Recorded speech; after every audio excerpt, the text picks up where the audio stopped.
Unlock the power of repurposed content. I've already described this in an earlier video, but this topic is so important it deserves its own standalone video.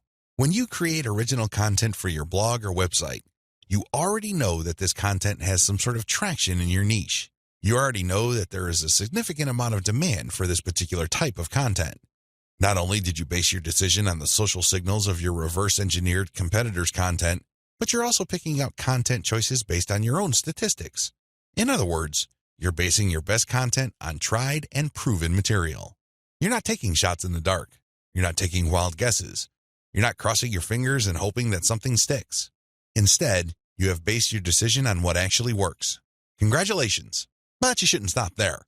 Once you have noticed that this content really performs based on the amount of clicks as well as the social media engagement it gets, the next step is to repurpose that content, turn them into other types of content, and reshare them on platforms that specialize in those content types.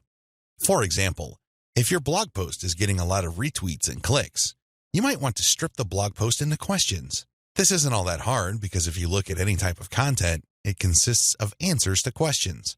The questions may not be obvious. The questions may not be plainly stated, but the content is meant to address certain concerns. These concerns can be reworded into questions. Strip your most powerful and best performing content into a series of questions. Each question then is linked to the article or blog post that answers it. Tweet these and pair them with niche-specific hashtags. By using automation tools, you can rotate different questions that essentially promote the same piece of content. Since you're rotating hashtags, there's a high chance that different people looking for different segments of your niche would become aware of your tweet and possibly click through. Another thing you can do is turn your article into slideshows. Each article brings to mind many different mental images. Come up with different pictures for each of the topics raised by your article and create a simple slideshow using PowerPoint. Share these PowerPoint presentations on SlideShare. You can also use other tools to create a video from your slideshows.